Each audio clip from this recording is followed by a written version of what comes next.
Părinte Ceresc, așa cum ai făcut-o până acum, coborând în mijlocul nostru și vizitându-ți poporul, prin Duhul Tău cel Sfânt, astăzi te rugăm să vii și să ne vizitezi și prin cuvântul Tău, adus la viață de puterea Duhului. Cu smerenie și cu blândețe ne deschidem inimile și mărturisim că suntem înfometați după prezența Ta și suntem înfometați după cuvântul Tău. Așa cum copiii își înalță ochii spre tată, spre mamă, așteptând călăuzire, îndrumare, înțelepciune, am dorit să ne ridicăm ochii spre Tine și să Te rugăm prin cuvântul Tău să ne înveți încă o dată astăzi cum să trăim ca biserică în vremuri ca acestea. Și dacă Hristosul s-a jertfit pentru răscumpărarea noastră și pentru întemeierea bisericii sale, dacă Duhul a născut pe fiecare dintre noi din nou și ne-a botezat într-un singur trup al lui Hristos, am vrea, Doamne, ca astăzi Hristos, prin Duhul Sfânt, să zidească biserica folosind cuvântul. Cu această încredere în Tine, privim spre Tine, Tată, și așteptăm cuvântul Tău în numele lui Iisus, prin Duhul Sfânt. Amin. Vă invit să deschideți Scripturile tot în Cartea Romani, în capitolul 12 de astă dată. Am considerat nimerit ca și în această nouă dimensiune pe care o adăugăm înțelegerii noastre privind povestea COVID-19, să rămânem tot în contextul cărții Romani în care am fost în ultimele duminici. Așadar, Roman 12, voi citi întreg capitolul, din noua traducere românească. Cuvântul lui Dumnezeu spune astfel: Prin urmare, vă îndemn, fraților, prin îndurarea lui Dumnezeu, să vă aduceți trupurile voastre ca o jertfă vie, sfântă și plăcută lui Dumnezeu. Aceasta va fi o închinare duhovnicească din partea voastră. Nu vă conformați acestui veac, ci lăsați-vă transformați prin reînnoirea gândirii voastre, ca să puteți discerne voia lui Dumnezeu cea bună, plăcută și desăvârșită. Prin darul care mi-a fost dat, spun fiecăruia dintre voi să nu aibă despre sine o părere mai înaltă decât se cuvine, ci fiți modești în gândirea voastră, fiecare după măsura de credință pe care i-a dat-o Dumnezeu. Pentru că, așa cum într-un trup avem multe mădulare și nu toate au aceeași funcție, tot astfel și noi, care suntem mulți, suntem un singur trup în Hristos, iar în mod individual ne suntem mădulare unii altora. Avem diferite daruri, după harul care ne-a fost dat. Dacă darul cuiva este profeția, să-l folosească după măsura credinței sale. Dacă este slujirea, să slujească. Dacă este cel de a da învățătură, să dea învățătură. Dacă este încurajarea, să încurajeze. Dacă este dărnicia, să dea cu generozitate. Dacă este acela de a conduce, să o facă cu dedicare. Dacă este acela de a fi milostiv, să o facă cu bucurie. Dragostea să vă fie sinceră, urâți răul, lipiți-vă de bine, iubiți-vă unii pe alții cu o dragoste frățească, luați-vă la întrecere în ce privește respectul pe care vi-l acordați reciproc.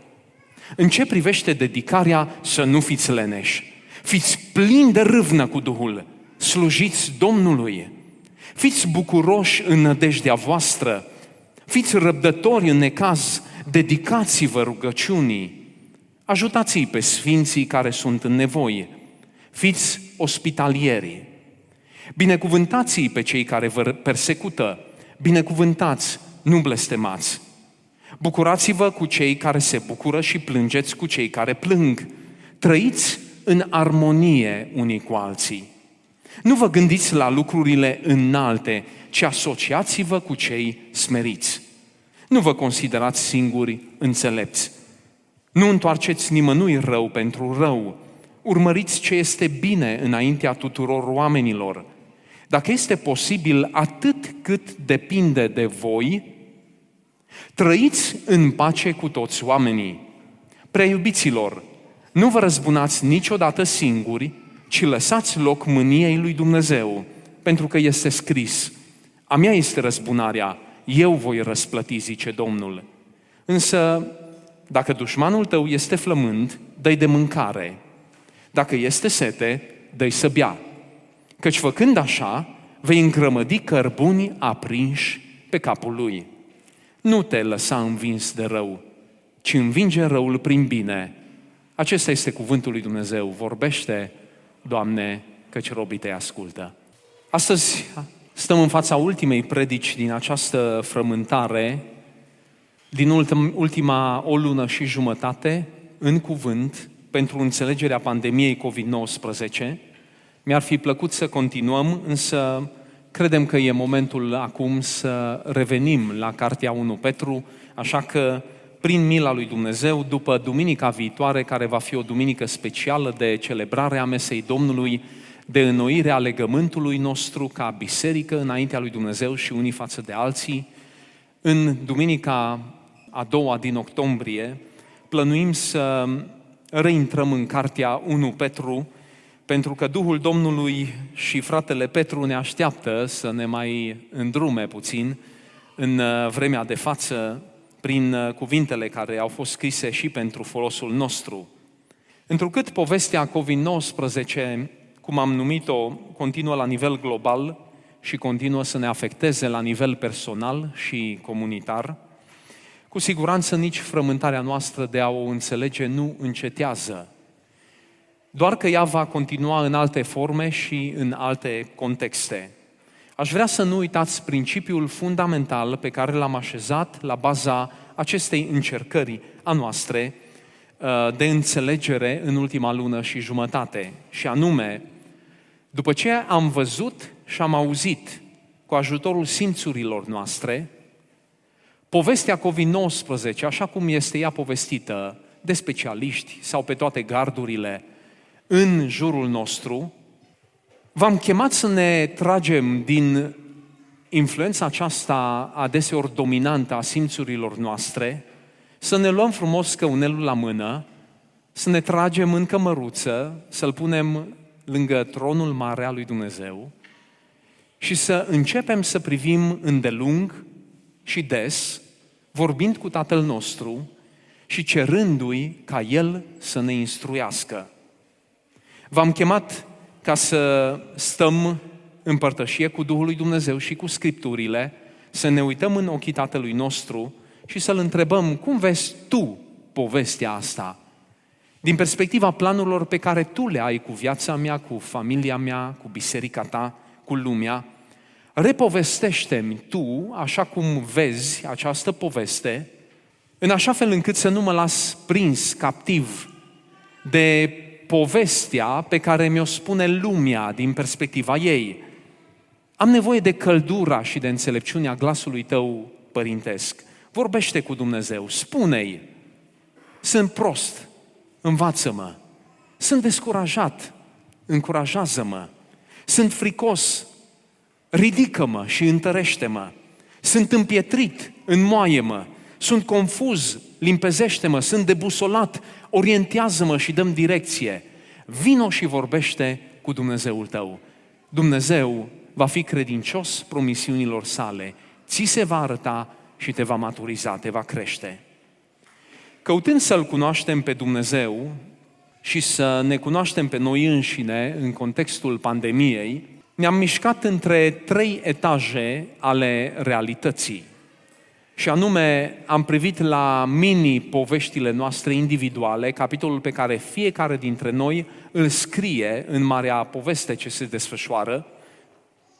Metapovestea sau marea poveste a lui Dumnezeu, în care Dumnezeu caută și în vremea de față să supună tot ce se întâmplă în lume la marele său plan de răscumpărare a unui popor de fii și fiice pe care să îi răscumpere pentru slavă și să îi pregătească, să îi șlefuiască pentru templul său din veșnicie.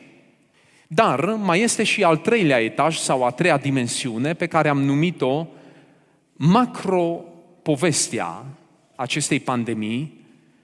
Macro înseamnă mare, Și mă refer aici la povestea Bisericii lui Hristos, la ceea ce Dumnezeu face prin ceea ce se întâmplă în lume, în biserica sa, între aleșii săi. Astăzi aș dori să acordăm atenție acestei macro-povești pe care o scrie Dumnezeu, povestea bisericii. Cum afectează pandemia aceasta exterioară sănătatea spirituală a trupului lui Hristos? Cum răspunde și reacționează trupul lui Hristos la riscurile, la provocările create de noul mediu care s-a creat în lume în vremea de față?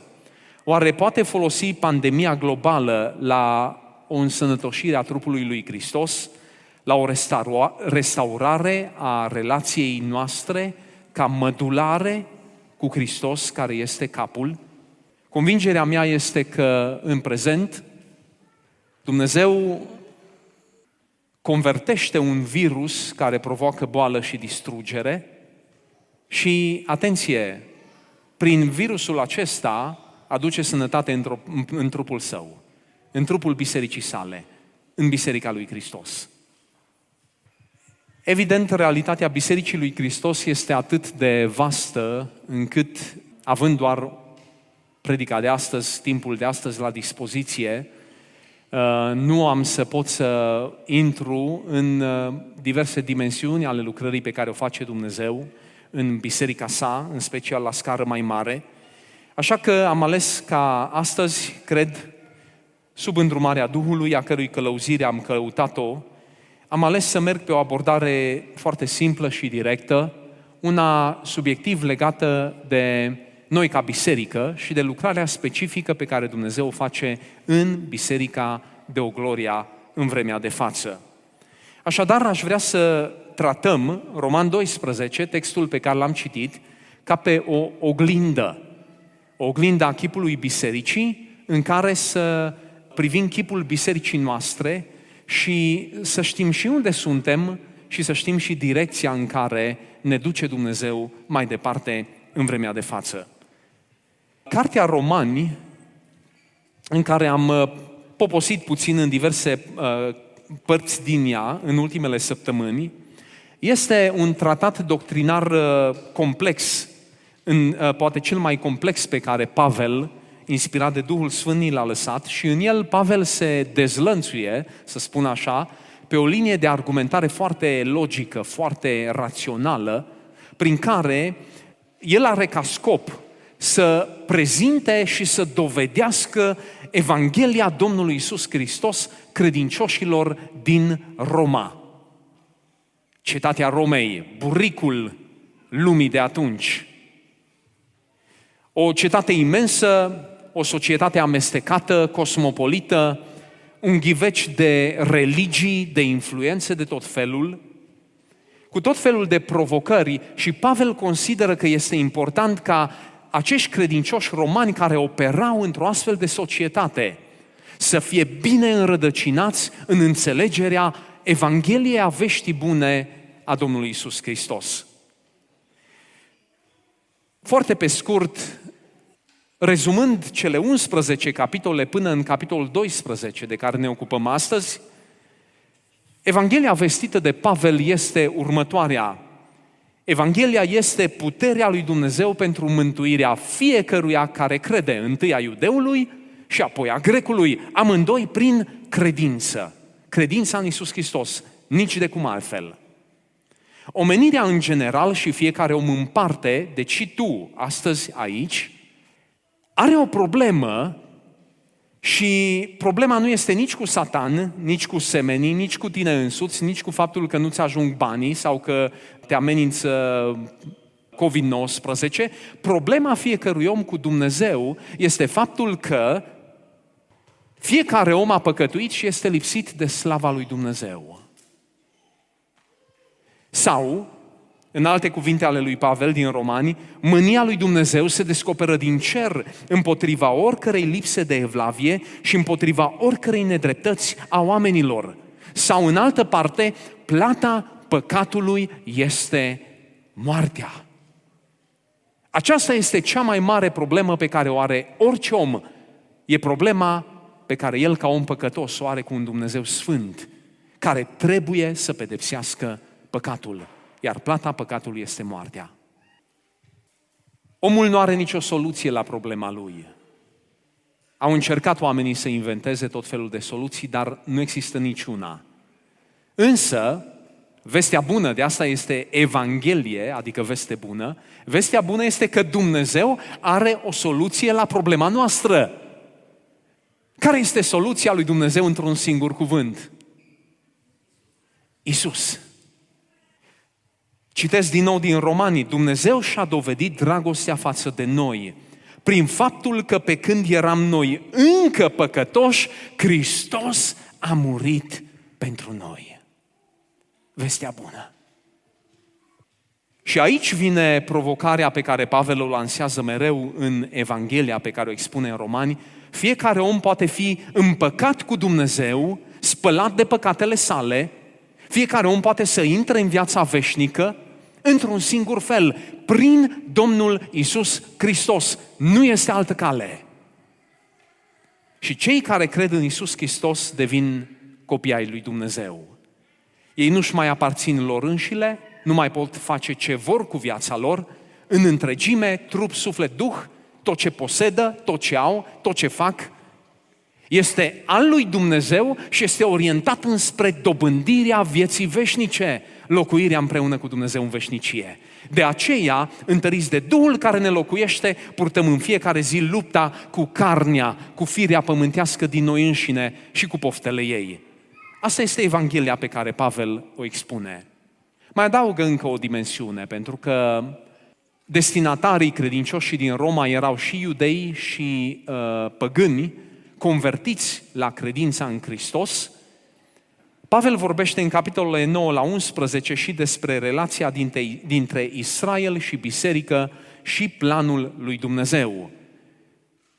Și așa ajungem în capitolul 12, unde Pavel spune, acesta este capitolul în care Pavel se mută de la partea de argumentare teologică la partea de cum trebuie să trăim. Dacă Evanghelia este adevărată, cum trebuie să trăim în așa fel încât Evanghelia să se dovedească adevărată în transformarea vieții noastre concrete. Versetul 1 din capitolul 12. Prin urmare vă îndemn, fraților, prin îndurarea lui Dumnezeu despre care vă vorbesc de 11 capitole și care ne-a fost arătată în Iisus Hristos, în care voi ați intrat prin îndurarea lui Dumnezeu, să vă aduceți trupurile voastre ca o jertfă vie, sfântă și plăcută lui Dumnezeu. Și apoi continuă capitolul 12 și ultimele 4 capitole din carte, 5 capitole din carte. Din nou, un flashback. Nu toți cei care sunteți prezenți veți putea evoca experiența la care fac referință, dar cei care sunteți parte din Biserica de Ogloria, am trăit împreună la izolare experiența felului în care Dumnezeu ne-a vorbit prin cuvântul Său, în acele mesaje pe care le-am transmis ori de aici, din sala anexă a bisericii, ori din livingul meu de acasă. Da? Prin cuvântul Lui, Dumnezeu în perioada respectivă nu doar a venit să ne mângâie în temerile noastre, ci a venit și cu un cuvânt foarte direct, chiar profetic aș zice, în care Domnul ne vorbea despre vremurile care urmau să vină după această perioadă de izolare. Și în vremea aceea, vă aduc aminte, Dumnezeu ne-a vorbit limpede din Iosua, capitolul 3, versetul 5, spunându-ne: sfințiți-vă astăzi, pentru că mâine Domnul va face lucruri minunate în mijlocul vostru. Ceea ce atunci era mâine, astăzi este astăzi. Dumnezeu face lucruri minunate în mijlocul nostru.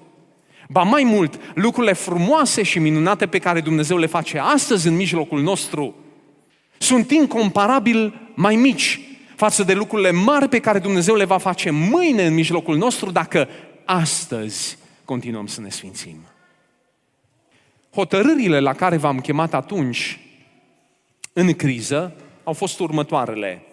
Sunt 5. 1. Necazul exterior nu este adevărata criză. Adevărata criză este starea propriei tale inimi. Al doilea adevăr, mâine este timpul minunilor lui Dumnezeu.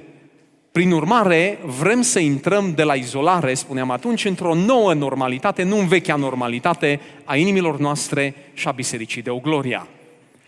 A treia hotărâre, voi recunoaște mâna lui Dumnezeu în mănușa crizei de față. Nu voi irosi harul crizei exterioare prin care trecem. Apoi, a patra hotărâre, sunt gata să mă schimb în profunzime. Nu aștept ca alții să se schimbă, caut ca eu să mă schimb în mod real și în profunzime. Și a cincea hotărâre, astăzi este mutarea mea, e timpul meu, e timpul responsabilității mele, astăzi e timpul sfințirii. Astăzi vreau să vă spun în mod oficial, în trimiterea și în autoritatea pe care Dumnezeu mi-a dat-o ca supraveghetor al acestei biserici, Biserica Deo Gloria nu se va mai întoarce la vechea normalitate. Biserica Deo Gloria nu se va mai întoarce la vechea normalitate. Biserica Deo Gloria se îndreaptă spre noua normalitate, stă în pragul unor lucrări noi pe care Dumnezeu vrea să le facă între noi. Le-a început, le lucrează, sunt în desfășurare între noi. Înseamnă asta că toți din biserică văd așa lucrurile? Nici de cum. Înseamnă asta că toți din Biserica Deo Gloria pășesc pe calea înnoirii? Nu, nici de cum. Nu înseamnă asta. Înseamnă asta că toți tânjesc, luptă, se roagă, sacrifică, transpiră pentru noua normalitate a sfințirii, a lucrărilor pe care Dumnezeu le are pregătite pentru noi? Nu e adevărat. Nu toți din Biserica Deo Gloria apucă cu credință intrarea în această realitate. Însă, profețesc, aceștia, cei care își văd de viață mai departe, vor deveni tot mai mult o minoritate tot mai mică în mijlocul nostru. Amin? Pentru că eu cred că Dumnezeu își strânge armata și Duhul lui Dumnezeu ne cheamă și ne cheamă cu un glas atât de clar, atât de limpede, încât cei binevoitori să asculte de vocea Tatălui nu mai sunt în confuzie. Știu care este sunetul de trâmbiță pe care trebuie să-l urmeze. Cuvântul din Roman 12 ne arată la nivel de biserică, la nivel eclesial, ne arată care este direcția spre care sunt îndreptați acei credincioși serioși din Biserica Deo Gloria, care cu credință doresc să pășească pe urmele pe care le deschide pionierul nostru, înainte mergătorul credinței noastre, Domnul Iisus Hristos. Și dacă ar fi să rezum cele 21 de versete din capitolul 12, în 4 aspecte majore în care Dumnezeu lucrează în Biserica Deo Gloria în vremea de față, a lucrat în lunile trecute și va lucra mai departe, atunci le-aș identifica în felul următor. Versetul 1 și 2. Consacrare de sine totală, predare totală în mâna lui Dumnezeu. Versetul 3. O concepție de sine sănătoasă, modestă, smerită. Apoi, de la versetul 4 la versetul 8, conștiința trupului lui Hristos. Și în al 4-lea rând, de la versetul 9 până la final, comportamentul supus Duhului Sfânt. Comportamentul care exprimă, care pune în valoare, care scoate la lumină rodul Duhului în relațiile dintre noi și în viețile noastre. Aș vrea să ne ocupăm puțin de fiecare din aceste dimensiuni. Asta este dorința noastră astăzi. Prin urmare vă îndemn, fraților, prin îndurarea lui Dumnezeu, să vă aduceți trupurile voastre ca o jertfă vie, sfântă și plăcută lui Dumnezeu. Aceasta va fi o închinare duhovnicească din partea voastră. Versetul 2, în mod aluziv, ne spune ce ne lipsește dacă nu ne predăm în mod total Domnului. Și aici vreau să fac o mică paranteză. Faptul că l-ai mărturisit pe Hristos în botez nu înseamnă că ești predat Domnului în sensul versetului 1. Faptul că ești aici duminică de duminică sau că stai frumos în bancă, treaz, atent și nu adormi la predică ascultând cuvântul, sau faptul că predici cuvântul, nu înseamnă de la sine înțeles că ești predat într-adevăr Domnului. Predarea este un act conștient, este un act intenționat, este un act de credință, este un act prin care îl întronezi pe Hristos peste întregul vieții tale, în ansamblu și în detalii. Și nu este predarea de la sine înțeleasă în viața credincioșilor Bisericii de Ogloria. Dar fără predare, ne spune versetul 2, face aluzie versetul 2, 1, noi nu avem putere de neconformare la această lume. Fără predare, când trăim în lume, trăim ca lumea. Când suntem în biserică, suntem ca biserica. Suntem cameleonici, fără predare. Apoi, versetul 2 ne trimite din nou să înțelegem că fără predare noi nu ne transformăm în profunzime. Amintește-ți acea chestiune în care de 10 ani, de 20 de ani te schimbi și tot nu te schimbi. Să spun de ce. Nu te-ai predat Domnului. Vorba personajului lui Caragiale. Să se revizuiască, primesc. Dar să nu se schimbe nimic. Era confuz bietul. Și printre noi sunt dintre cei confuși, care cred că ei pot să se tot schimbe fără să se schimbe. Trebuie să ne întoarcem la adevărata problemă, absența predării. În al treilea rând, versetul 2 ne spune că fără predare nu putem discerne bine voia lui Dumnezeu pentru viața noastră. Degeaba te încuiești pereții cămăruței tale cu plânsete de ce nu-ți vorbește Dumnezeu. Până nu te predai, nu ești în stare să discerni voia lui Dumnezeu pentru viața ta. Dar ce este predarea asta? Chemarea predării. Vreau să o fac simplă. Unii dintre voi ați lucrat sau lucrați la abatoare. Filozofia abatorului este simplă. Intră animale vii, știți mai departe, nu? Și ies animale moarte. Da? Abatoarele servesc unui scop care este alimentarea populației. Iar în vederea acestui scop al alimentării populației, animalele vii nu sunt bune. Așa e că nu sunt bune. Când te uiți în farfurie. Ai nevoie de animale moarte. Nu știu dacă ați observat, dar în Olanda, nu știu dacă și la noi este, la mezeluri este un sticker pe mezeluri care îți arată cât de animal friendly sunt mezelurile respective. Cât de mult sau puțin suferă animalele în procesul producerii mezelului respectiv. E puțin așa distractiv să vezi pastramă de porc și să te uiți cât de animal friendly este. Nu poți să ai pastramă de porc fără moartea porcului. Da? Degeaba umblăm să dăm steluțe. Dacă e foarte animal friendly mezelul, e clar că nu are nimic natural în el. E un produs artificial. Îmi scuzați asemănarea, o fi forțată puțin, dar vreau zâmbind să învățăm și să nu uităm. Știu că nu ne place nimic ce miroase a moarte. Activează în noi frici adânci și tendințe adânci de a ne controla viața. Dar pentru scopul pe care îl are Dumnezeu cu biserica pe pământ, oamenii vii față de propriile lor dorințe și planuri nu-i sunt de niciun folos lui Hristos. Pur și simplu. Hristos are nevoie de oameni morți, de oameni răstigniți.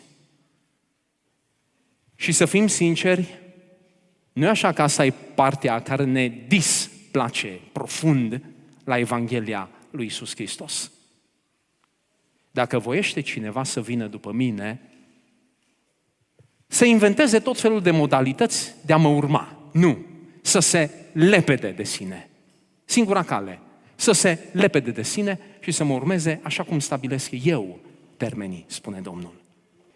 Mulți dintre noi ne petrecem viața încercând să reinventăm creștinismul, așa încât să ocolească predarea, să ocolească jertfa de sine, să ocolească aducerea pe altar.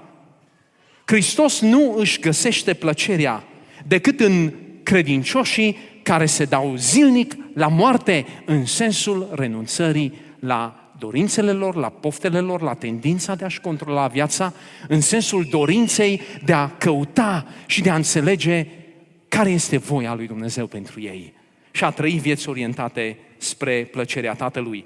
Prin urmare vă îndemn, fraților, să vă aduceți trupurile voastre ca pe o jertfă vie, sfântă și plăcută lui Dumnezeu. Există unii dintre cei care sunt aici care de aceea nu vă dați lui Hristos în primul rând, pentru că nu vă place felul în care Hristos își amestecă, își bagă nasul, ca să vorbim românește, în felul în care voi vreți să vă construiți viața. Chiar și între tineri sunt mulți care iubesc mai mult tinerețea fără Hristos, așa cum și-o pot ei construi, decât tinerețea împreună cu Hristos. Mulți dintre voi inventați tot felul de scuze, dar dacă mergem la rădăcină, problema principală este asta. Nu vreți să dați viața pe care voi vă construiți după dorințele voastre, pe viața pe care Hristos vrea să vă dea. Vă temeți, și vorbesc din nou tinerilor, că Hristos nu vă va lăsa să trăiți tinerețea pe care vreți să o trăiți. Și vreau să vă spun ceva. Aveți dreptate. Hristos nu vă va lăsa să trăiți tinerețea care iese din dorințele voastre și din poftele voastre. Dar vă va da o tinerețe nespus mai bună și nespus mai frumoasă, dacă vei avea credința să mori față de tine însuți, față de dorințele tale și să-L urmezi pe Hristos. Ce este jertfirea trupului? Fără multă filozofie, așa cum păcatele le faci în trup și cu ajutorul trupului, și umblarea cu Dumnezeu este în trup și cu ajutorul trupului. Nu se poate altfel. Degeaba încercăm să ocolim problema. Nu poți să faci ce vrei cu trupul tău și în Duhul tău să fii dedicat lui Dumnezeu. Nu există așa ceva. Proverbe, capitolul 6, iată 6 lucruri pe care le urăște Domnul. Sunt chiar 7 cele pe care le disprețuiește. Ascultați bine. Ochii sfidători, limba mincinoasă, mâinile care varsă sânge nevinovat, mintea care urzește planuri păcătoase, picioarele care aleargă repede la rău, martorul mincinos, din nou limba, și cel care seamănă discordii între frați, din nou limba. Păcătuim în trup și îl cinstim pe Dumnezeu în trup. Faptele firii pământești sunt în trup și rodul Duhului se manifestă prin trupurile noastre. Când aduci trupul, aduci totul. Când aduci trupul, aduci toată viața ta. Dacă nu aduci trupul, bla, bla, bla. E viața ta creștină. Dacă pandemia nu-ți oferă contextul să te predai total Domnului, nu știu ce altceva îți oferă acest context. Dacă pandemia nu-ți ridică întrebări legate de felul în care tu îți tratezi trupul, viața, obiceiurile, frica de ziua de mâine, de moarte, care din nou tot cu trupul are de-a face, atunci nu știu ce poate să ne trezească. De aceea vă îndemn, fraților, prin Duhul Sfânt și prin cuvânt, pentru îndurarea lui Dumnezeu, aduceți trupurile voastre ca o jertfă vie, sfântă, plăcută înaintea lui Dumnezeu. Ar fi multe de spus, dar vreau să rămână această provocare foarte țintită înspre inimile noastre. Versetul 3. Prin darul care mi-a fost dat, spun fiecăruia dintre voi să nu aibă despre sine o părere mai înaltă decât se cuvine, ci să fiți modești în gândirea voastră, fiecare după măsura de credință pe care i-a dat-o Dumnezeu. Am aici o bancnotă. Vreau să văd dacă o recunoașteți de la distanță. Ce fel de bancnotă este, de cât? De 5 euro. Ce valoare are această bancnotă de 5 euro? 5 euro. Sigur?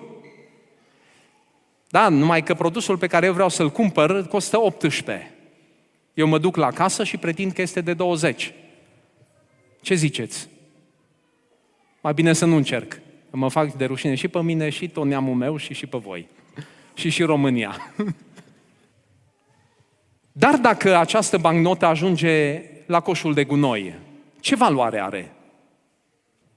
Va fi o bancnotă în coșul de gunoi, dar tot de 5 euro. Nu va fi o bancnotă de 1 euro, va fi tot de 5 euro. Dar va fi în coșul de gunoi. Ionuț, ce scrie aici pe bancnotă? 50. Deci e de 50 de euro bancnota. Așa spun Ionuț, că scrie 50. Ce scrie acolo? Cineva a pus. Și ce? Dacă cineva a pus, scrie 50. De ce nu e de 50?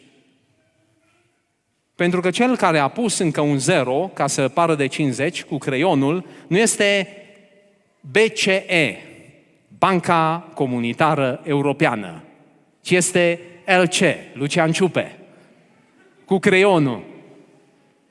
Degeaba am pus eu un 0 și pe toate părțile, dacă vă uitați, scrie 50. Nu este de 50 de euro, este tot de 5 euro.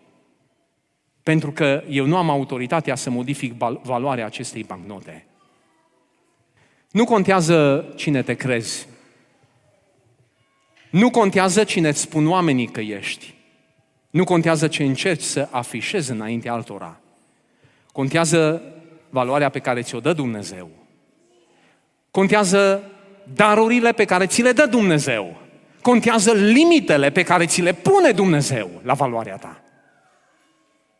Contează cine ești ca profil, ca valoare, prin creație, prin răscumpărare, prin înzestrare din partea autorității care are dreptul acesta să stabilească valoarea ta.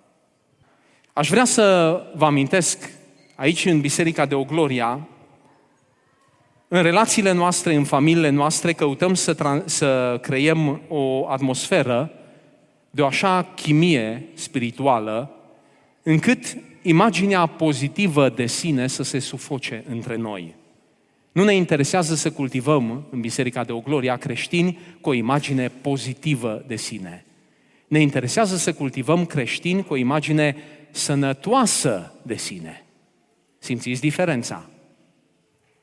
Imaginea pozitivă de sine înseamnă să ai încredere în tine, în gândurile tale despre tine, indiferent în ce context ești și ce spun ceilalți despre tine, chiar dacă spun adevărul.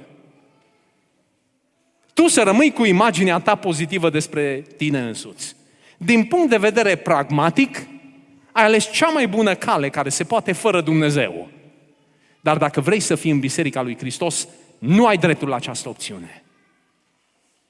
Pentru că imaginea sănătoasă de sine înseamnă să ai încredere în ce spune Hristos și cuvântul despre tine, indiferent de ce spun ceilalți, de contextul în care ești, și în orice moment să gândești despre tine și să fii în afara ta cine ești în Hristos, nici mai mult, nici mai puțin, fără mândrie, fără complexe de superioritate și fără smerenie falsă, fără complexe de inferioritate, fără supraevaluare și fără subevaluare, să știi cine ești în Hristos și asta să dai în afară. Imagine pozitivă de sine. Ați auzit cu siguranță motoul Love me or hate me, but don't try to change me. Iubește-mă sau urăște-mă, dar de încerci să mă schimbi, scutește-mă. Da? Nu încerca să mă schimbi. Această mentalitate nu are loc în Biserica lui Hristos. Este imaginea celui cu imagine pozitivă de sine care nu vrea să se schimbe. Nu mulțumesc. Nu vreau să fiu un asemenea om și nu vreau să am asemenea frați, asemenea surori. Nu vreau să lucrez cu slujitori în echipe de slujire care au această imagine pozitivă de sine. Nu mulțumesc. Dacă ne-am predat Domnului de pe cruce, tu nu poți să ieși cu o imagine pozitivă de sine. E foarte șifonată imaginea ta când ești răstignit împreună cu Hristos. Poți să ieși doar cu o imagine sănătoasă de sine. Prin darul care mi-a fost dat, spun fiecăruia dintre voi să nu aibă despre sine o părere mai înaltă decât se cuvine, ci fiți modești în gândirea voastră fiecare după măsura de credință pe care i-a dat-o Dumnezeu. Pandemia a amplificat în noi un sentiment de slăbiciune bun. Ne-a dezamăgit cu noi înșine în multe privințe. Am văzut și am simțit asta în relații și m-am bucurat. Pentru că și eu am fost unul dintre cei care mi-am văzut diverse slăbiciuni pe care nu le-am văzut în alte contexte. Mulți dintre noi au ajuns să-și vadă mai bine limitele, mulți înțeleg mai bine că e ușor să vorbim de credință când suntem sus pe munte. Pare ușor când este pandemie în lume.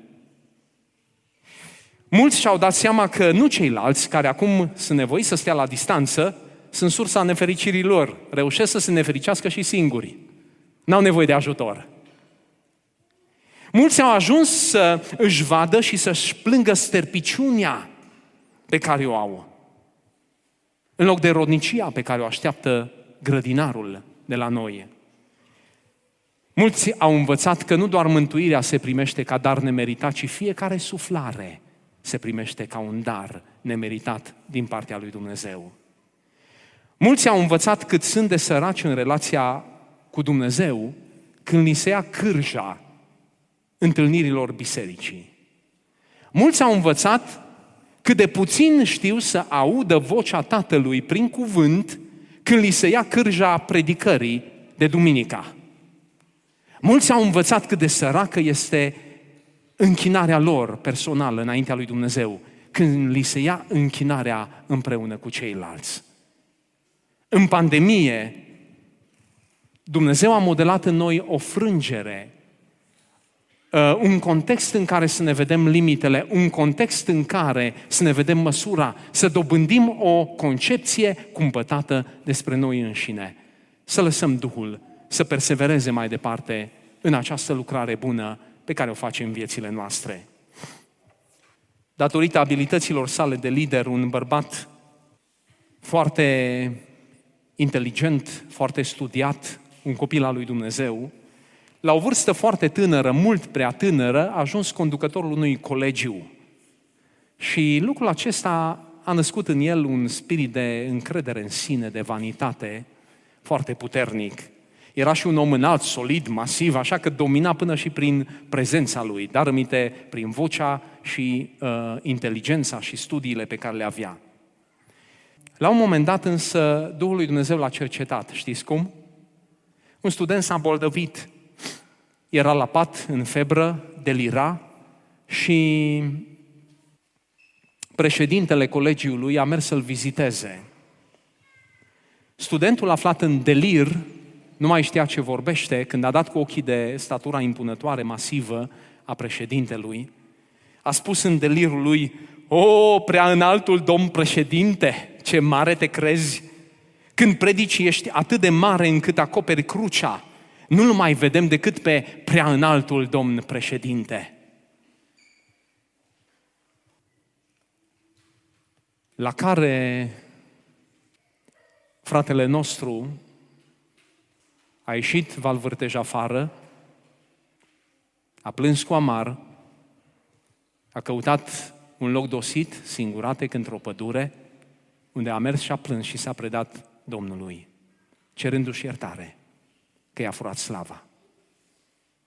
Și a urmat 40 de ani de rodnicie extraordinară, pentru că Duhul lui Dumnezeu și Harul Său coboară numai peste cei smeriți, peste cei cu o părere cumpătată de sine, care își cunosc darurile, dar își cunosc și limitele, și aceia care au ca scop să-L înalțe pe Hristos și nu pe ei înșiși.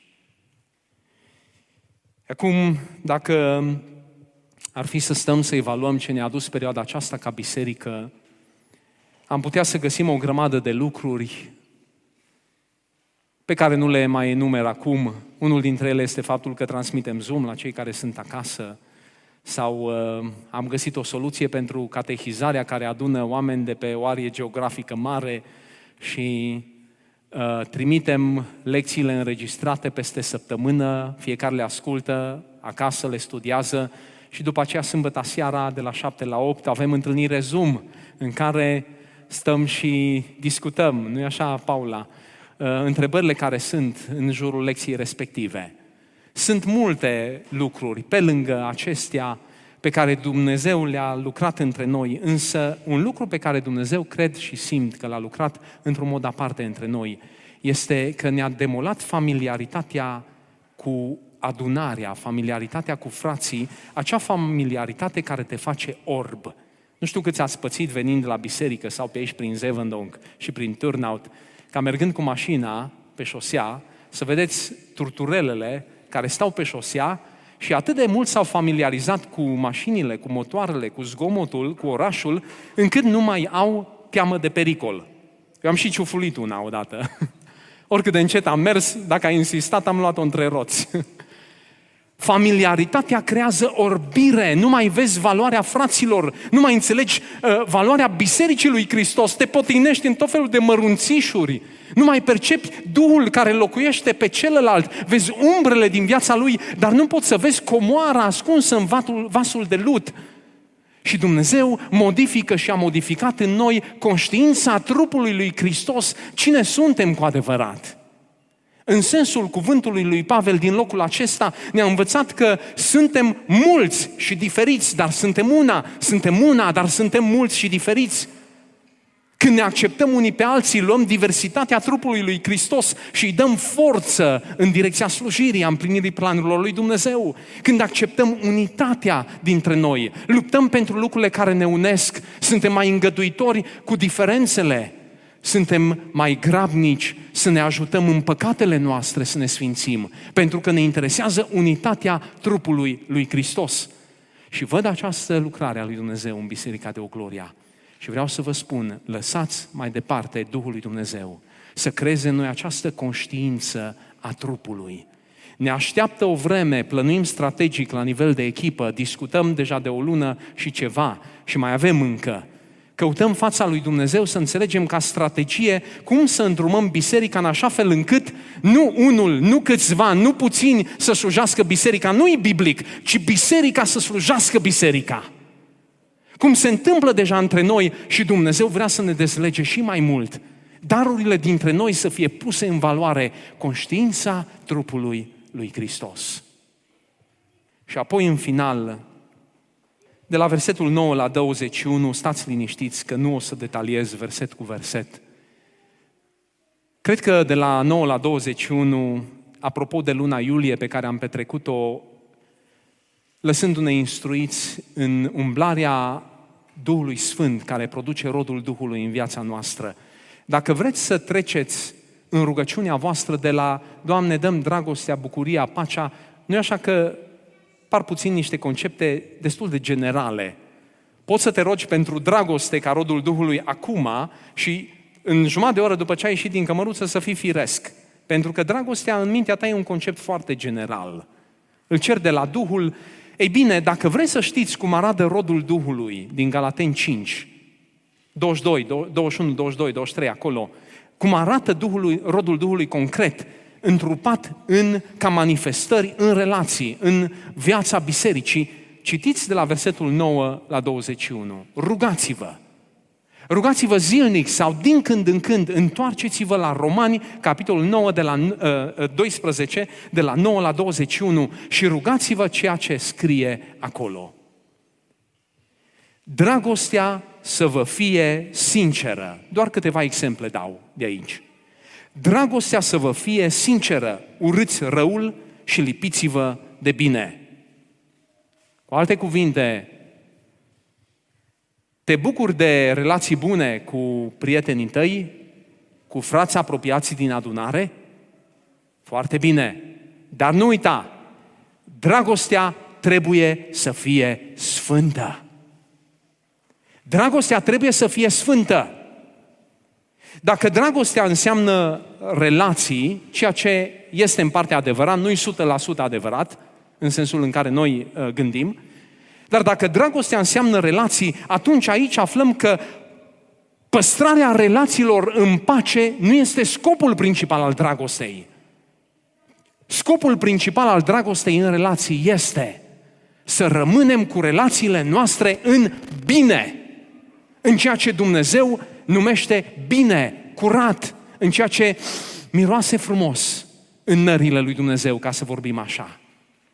De aceea, dragostea trebuie să fie sinceră. Proverbe 27. Rănile făcute de un prieten dovedesc credincioșia lui, dar sărutările unui vrăjmaș sunt mincinoase. Dacă nu ai momente cu cei apropiați în biserică, în care să stai față în față și să-i confrunți cu blândețe și smerenie și în sinceritate, tu nu iubești. Dragostea ta nu e sinceră. Pentru că dragostea trebuie să fie sfântă. Un alt exemplu, tot legat de dragoste, iubiți-vă unii pe alții cu o dragoste frățească. Dragostea trebuie să fie reală, adevărată, concretă. Dragostea frățească e mai mult decât atingere, sărutare sfântă, a da mâna. Știu că tânjiți după lucrurile astea ca exprimarea dragostei. Dacă nu le avem, plusați pe celelalte dimensiuni care sunt și mai valoroase de manifestarea dragostei. Dragostea frățească înseamnă intenție, înseamnă acțiune, înseamnă sacrificiu. Dragostea frățească este când ai sunat pe altcineva decât familia ta să vezi cum este. Și aflând că nu este bine, te-ai rugat cu persoana aceea la telefon. Asta înseamnă dragoste frățească. Dragoste frățească este să vezi că cineva nu vine nici duminica asta, nici în cealaltă la biserică și în loc să vii la păstor să-i spui, sună tu, sun tu. Și întrebi, s-a întâmplat ceva, pot să te ajut cu ceva, pot să mă rog cu tine. Dragostea frățească este cât te-ai rugat pentru cel care este în nevoie. Este ceea ce ai făcut după ce te-ai rugat pentru cel în nevoie, dacă ai putut face ceva. Dragostea frățească este intenție, e acțiune, e sacrificiu. Când ai dragostea frățească, nu te gândești la tine. Dragostea frățească niciodată nu spune, am fost azi la biserică și nimeni nu m-a întrebat de sănătate. Ai dreptate, probabil. Dar ai dreptate în două privințe. Unu, nimeni nu te-a întrebat de sănătate și doi, nu ai dragoste frățească. Dragostea frățească merge să întrebe ea de sănătate. Și s-ar putea să fii întrebat și tu.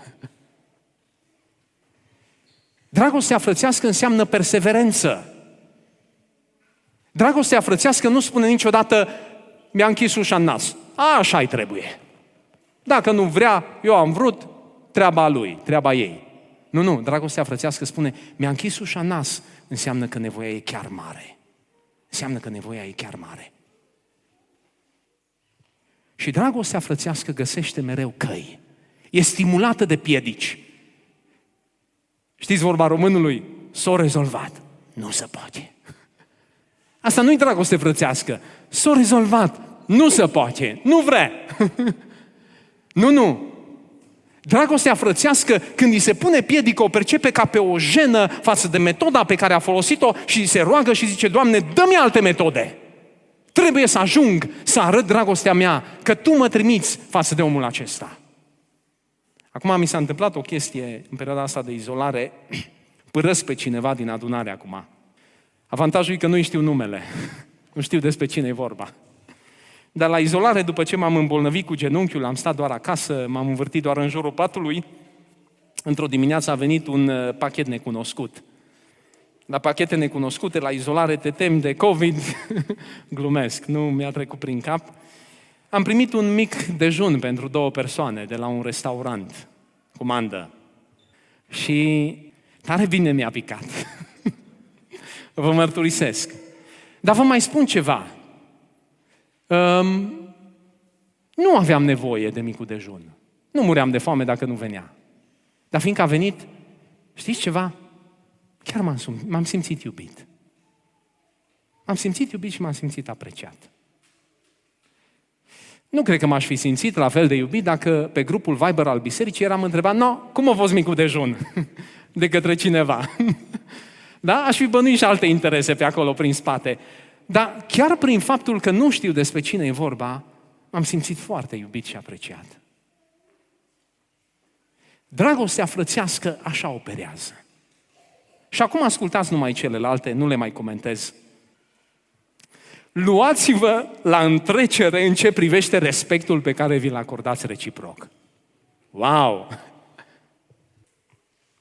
În ce privește dedicarea față de slujba pe care o ai. Curățenie săptămâna asta, iar o trecut jumătate de an. De când am făcut curățenie, parcă am fost numai ieri. În dedicare nu fiți leneși. Apropo, credincioșia se vede în lucrurile mărunte, nu lucrurile mari. Dacă nu mă pune să cânt în față, acolo nu se vede credincioșia. Credincioșia se vede în felul în care cureți sala, când nu te vede nimeni. O faci și treacă meargă? Sau o faci cum spune aici? Ascultați, în ce privește dedicarea, să nu fiți leneși. Fiți plini de râvnă cu Duhul, da? Din Duhul, din lăuntru te mână ceva, să ce? Slujiți Domnului. Nu casei Domnului, nu lui Lică, care coordonează echipa de curățenie, nu. Fraților, slujiți Domnului. Slujiți Domnului. Fiți bucuroși în nădejdea voastră. Ascultați versetul 12, secretul biruinței în vremea asta. Fiți bucuroși în nădejdea voastră, fiți răbdători în necaz și dedicați-mă rugăciune. Secretul biruinței când ți-e teamă. Bucură-te în nădejde, rabdă în necaz și stăruiește în rugăciune. Apoi, 13. Ajutați-i pe sfinții care sunt în nevoi, fiți ospitalieri, binecuvântați-i pe cei care vă persecută, binecuvântați, nu blestemați. Bucurați-vă cu cei care se bucură, plângeți cu cei care plâng. Trăiți în armonie unii cu alții. Nu vă gândiți la lucrurile înalte, asociați-vă cu cei smeriți. Nu vă considerați singuri înțelepți. Nu întoarceți nimănui rău pentru rău. Urmăriți ce este bine înaintea tuturor oamenilor. Dacă este posibil, atât cât depinde de voi, nu veți reuși întotdeauna, nu întotdeauna depinde de voi, dar cât depinde de voi, trăiți în pace cu toți oamenii. Prea iubiților, nu vă răzbunați niciodată singuri, ci lăsați loc mâniei lui Dumnezeu, pentru că este scris, a mea este răzbunarea, eu voi răsplăti, zice Domnul. Însă, dacă dușmanul tău este flămând, dă-i de mâncare, o travă. Nu așa spune. Dă-i de mâncare, îngrijește-te de nevoile lui. Dacă îi este sete, dă-i să bea, căci făcând așa vei îngrămădi cărbuni aprinși pe capul lui. Nu te lăsa învins de rău, ci învinge răul prin bine. Abia aștept să văd în lunile următoare cum va arăta mai departe o biserică de o gloria în care noua normalitate înseamnă dacă cineva din șchiopătare, din neveghere, din firea lui, din orice se întâmplă, în echipe de slujire, în familie, în relațiile dintre noi, când ne întâlnim la biserică, dă pe lături, pe lângă voia lui Dumnezeu. Să vedem cum ceilalți știu să învingă răul prin bine. Și dintr-o dată răul nu mai dospește între noi, pentru că știm cum să-l învingem din fașă. Aș vrea să încheiem cu o rugăciune. Vă invit să ne ridicăm E o încheiere bruscă, dar e o încheiere potrivită. E o încheiere în care vreau să ne ridicăm ochii în sus și pe baza unui text din Coloseni 1, o rugăciune a Apostolului Pavel pentru biserica din Colose, am făcut această rugăciune pe care o avem afișată și în care vă chem să vă uniți împreună cu mine.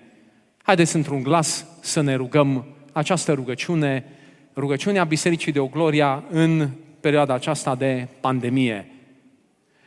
Dumnezeule mare și înfricoșat, stăpân al istoriei și Domnul vieților noastre, în vremuri tulburi și ciudate precum acestea, cerem să fim umpluți de cunoașterea voii Tale, cu toată înțelepciunea și priceperea duhovnicească. Mai mult decât orice, dorim să trăim într-un mod vrednic de Tine.